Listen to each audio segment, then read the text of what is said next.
Hi, my name is Nicole, and for this assignment we had to choose a book from the banned/challenge list from our textbooks. For this assignment I chose Captain Underpants by Dave Pilkey.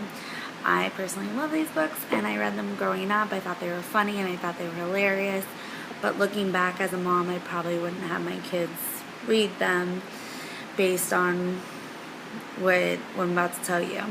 It's basically about two boys who are pranksters, and they create a fictional superhero called Captain Underpants to fight fictional villains.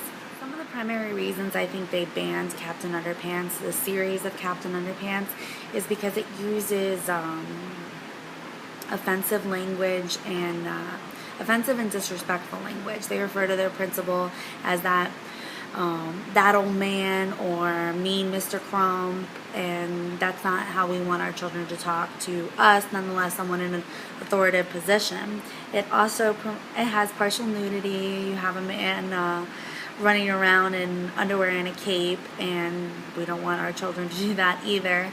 And then it also promotes bad behavior. So you have George and Harold sprinkling pepper in the pom-poms of the cheerleaders. They're pranking everybody, and yeah, as a kid I thought that was funny, but do I want my child really pranking people or learning bad behaviors?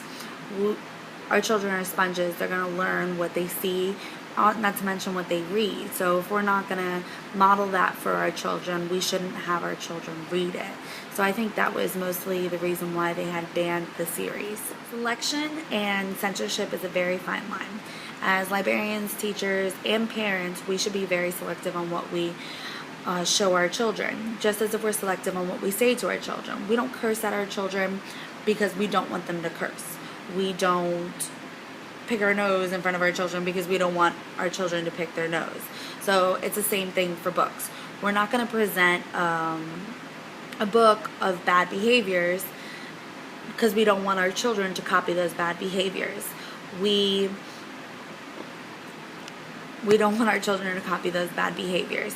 So just like George and Harold are putting pepper in the cheerleading pom-poms, though it's funny, we don't want our children to do that.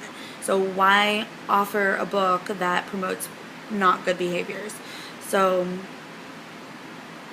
we shouldn't censor it and ban it, saying no, you can't watch this, and you can't read this. It only makes it more appealing for students.